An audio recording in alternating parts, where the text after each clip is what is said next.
all? Okay, ulit. Say hi! Hi! Hello! Mabuhay? Mabuhay! Kayo lapos bakadayan, tayo hanodo mo yung pinagkawal balong Cebu, na tayo hanodo mo yung Batalores Lake Resort. Sa Tabani language po yun. So bago pa ang translation nun, nais ko po munang malaman kung taga sa Ingles namin today. Jensen! General Santos City. So anyway, kaya po ako nagtatanong kung taga saan po kayo. Kasi ang biyahe po natin ngayon ay iikutin po natin itong buong Pilipinas. Baka madanan po natin sa unahan ng yung mga lugar. Baba lang po kayo. So biro lang po natin, lagi ko kayong handa. Kagaya ng sinabi ko kanina, good morning to everyone. Welcome to the Dolores Lake Resort and welcome to summer capital of South Central Mindanao. This is the home of the Living Treasures, also known the land of the Dream Weavers, municipality of Lake Cebu. So by the way, my name is Stephanie. I am your tour guide for today and I am also a pure-blooded Taboli. And with me, our captain at the back is Captain Bong. So mag-hi po tayo sa gwapong kapitan. Hello,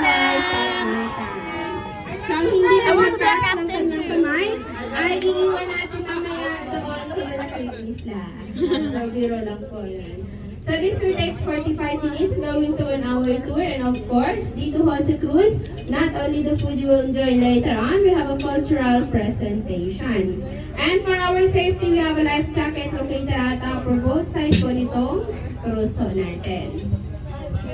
So the town of Lake Cebu is blessed with 3 lakes. Ito po ang pinakamalaking lake among the 3. Kung nasaan ho tayo ngayon, it is Lake Cebu. Lake Cebu po, may lawak po ito na 354 hectares, composing of 12 islets. So yung ibang mga isla ho natin, hindi po natin yan madaanan kasi nasa likuran po ito na portion. At ang lalim po nitong lake is 180 feet approximately or 60 meters deep.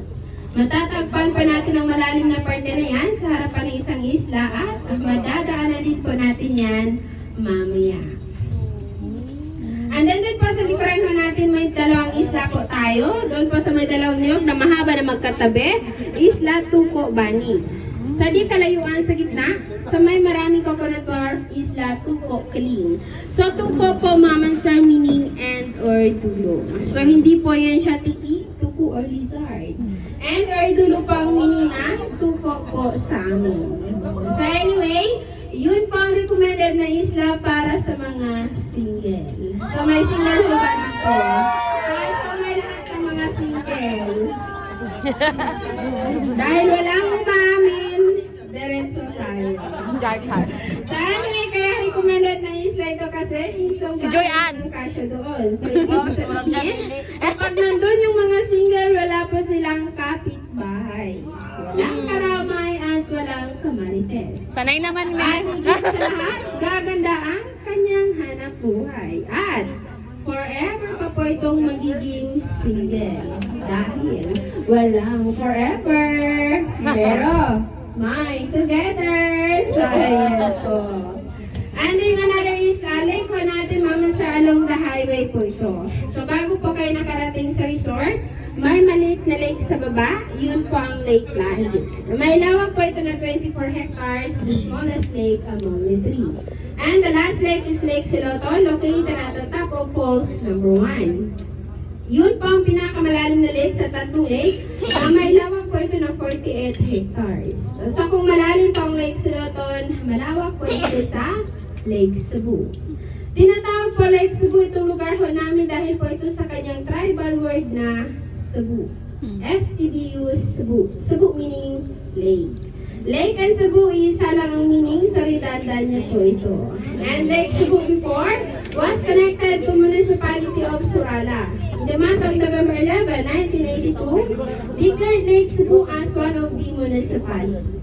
So now, we celebrate our festivities, Halabong Festival. Halabong meaning unending happiness. And then dito din po sa bayan ng Lake Cebu, mayroon po itong 19 barangays with a total population of 81,221. So that census last 2020. And then dito din po sa Lake Cebu is napakalamig. So times to ang lamig tuwing gabi. So isang rason kung bakit tumami ang population dito dahil ho yan sa malamig na klima.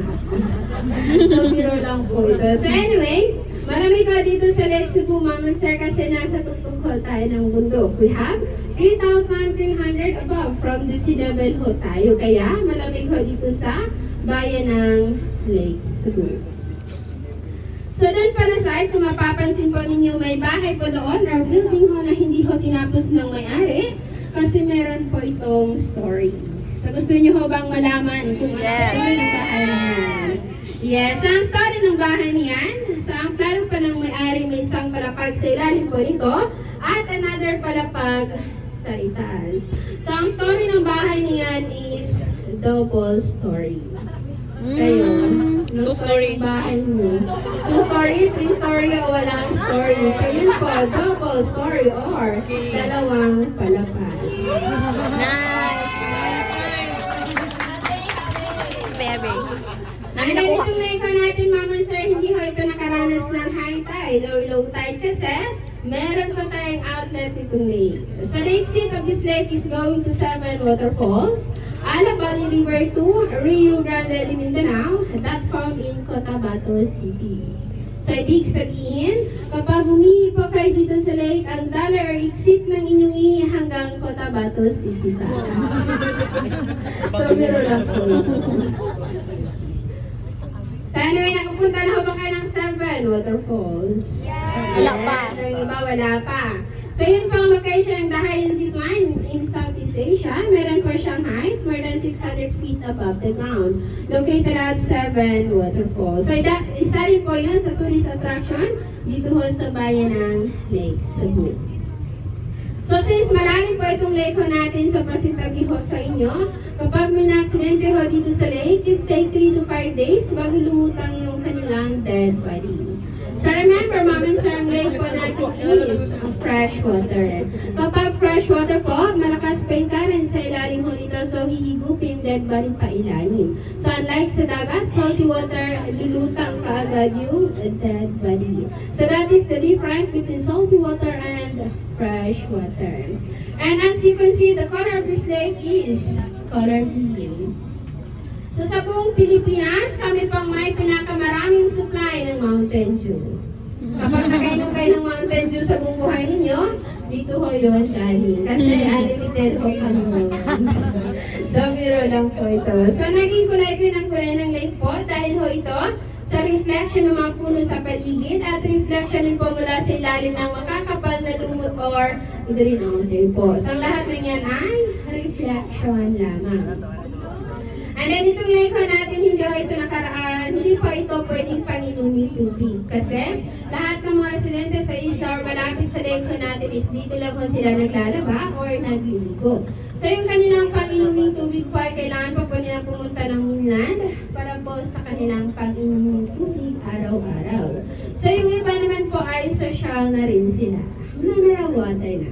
Absolute. And nature spring. So patalas na po muna tayo.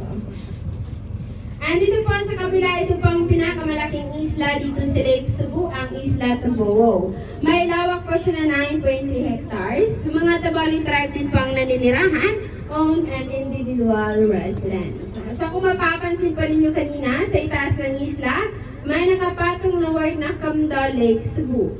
Kamdal po meaning maghulag or moving forward Lake Cebu toward a better future. So yan pang tagline ho ng Municipality of Lake Cebu. And as you can see po, wala po dito malalaking store, paaralan at hospital. Sa lahat ng mga residente sa isla, they need to cross the lake po going to mainland for their needs at para makapag-aral ang kanilang mga anak. So their mode of transportation by using a boat or bangka. So yung bangka pa natin is made from lawan tree, wood carving po siya at wala po itong kati. So kailangan yung driver na sa dulo para ma-maintain ang balance ng bangka. So kapag hindi po marunong mag-balance, mamit niya po sa ilalim ang 3 to 5 days na bakasyon with free accommodation. So pero lang po yan. Lupigan ka, lupigan. And then po sa isla, sa Pasintabi ho again, in every household ho dyan, meron po silang sariling palikuran. And as you can see, walang lumulutang ng mga basura. So lahat ng mga residente sa isla malapit sa lake natin is well-oriented by local government. Nabawal magtapon ng basura sa lake. So kailangan naalagaan po itong lake kung saan dito po kumuha ng kanilang mga Buhay. yes, hanap buhay po. So kailangan naalagaan po itong lake natin. Kasi po dyan sa isla po wala po silang tanim na palay or mais sa kanilang mga areas. So nakafocus ang kanilang hanap buhay through fishing po. And dito pa na side, may 3 bundok ho tayo. So, Bugis Daliri po siya. So, tawag po namin doon is 3 fingers. So, dyan po sa may puting bahay, sa gitna, sa may maraming kahoy, at dyan po sa may coconut wharf po natin. So, dyan po sa gitna, matatagpuan ng 85% underwater spring itong lake ho natin or nagsusupply nitong lake ho natin. So, ibig sabihin, lahat ng mga residente sa isla, kailangan pa nilang mabangka papunta po doon sa mainland area para makakuha ng kanilang panginuming tubig. So yung 3 fingers na natin, ma'am and sir, hindi po siya bilong sa isla, so konektado po siya sa mainland area. So baka may gusto mag-donate ng 2 daliri para makumpleto itong 5 daliri. So biro lang po yan. And then may mga boxes pa tayo sa paligid po natin. So yan pa yung mga fish cage. In every box, may laman po ito ng 1,000 to 1,500 fingerlings of tilapia inside. Kino-culture po yan at pinapakain pa ito ng commercialized feeds po. So feeds po ang kanilang kinakain. At kumakain din po yan sila kagaya ho natin. Sa umaga, tanghali at sa hapon. So ang pinagkaibahan lang ho natin sa kanila, wala na po silang snacks, soft drinks, at merienda po. So unlimited Mountain Dew ho yan sila. So harvest month po nito, 6 or 8 months and regular sizes 3 is to 1 kilo or 4 is to 1 kilo. So nakadepende po ito sa pagpakain ng isda ho natin. And sa labas po ng isla, sa labas po ng boxes natin, ma'am, so marami naman po tayong iba't ibang uri ng mga isda. Kagaya ng haluan, karpa, gurami, flower horn, Korean fish, pangasius, tilapia, at marami pa pong iba. And then dito ho sa lake natin, wala po tayo ditong buhay na crocodile. Walang sirena, piranha, shokoy, at anaconda. Anong shokoy? Wala. Saan po? So, ayun po. And then po sa tuktok ng bundok na yan, doon po located ang paragliding of Lake Cebu. Doon po siya. And then dito din po sa bayan ng Lake Cebu, pinapahalagaan namin ang 3 letra na CAN, which is Culture, Adventure, and Nature. So now, ladies and gentlemen, let us witness the cultural presentation to be given to us by Dolores Lake Resort. We are here to present the different dances of our tribe. The first Tubali musical is the first Tubali dance we call Madal Tahu or Atru dance. A dance imitated from Boy Canaban. Boy Canaban is the sister of Tubali legendary hero named Tutulol. So baka gusto niyo po ako sabayan sa gitna, pwede po. Go, sir! Go! Go! Ginatan! Jige! Jige! Ako video sa imo dali.